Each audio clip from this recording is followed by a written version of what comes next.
Seeing access is denied when using command prompt. This usually means your account or the command doesn't have the permissions required for that action. In this guide, I'll show you how to run CMD with administrator rights, check file permissions, handle protected folders, and troubleshoot common access denied errors. Start with the simplest fix. Open Windows Search and type command prompt. Right-click it and select Run as administrator. Approve the user account control prompt. You'll know it worked when the window title includes administrator. Next, check where you're working. Type CD and press Enter, then use dir to view the files and folders. Some Windows locations are protected, so a command that works in your personal folder may fail inside a system directory. Always check the path before changing anything. If you're denied access to a specific file or folder, use the icacls command to view its permissions.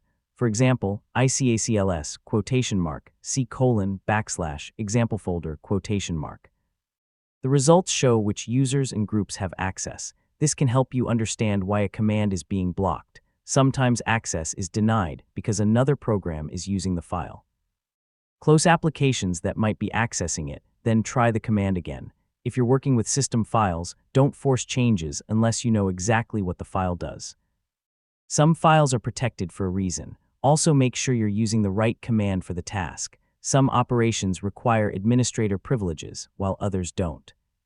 For example, deleting a protected system file isn't something you should force just to get around an error.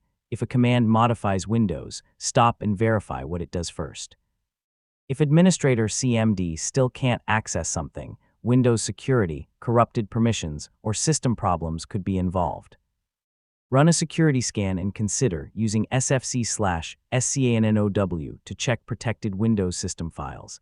If the problem affects one specific application, repairing or reinstalling it may also help.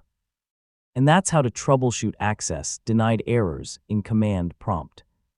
Start by running CMD as administrator, check your current path, inspect permissions, make sure the file isn't in use, and verify the command you're running. So don't just force access. Find out why Windows is blocking the action first.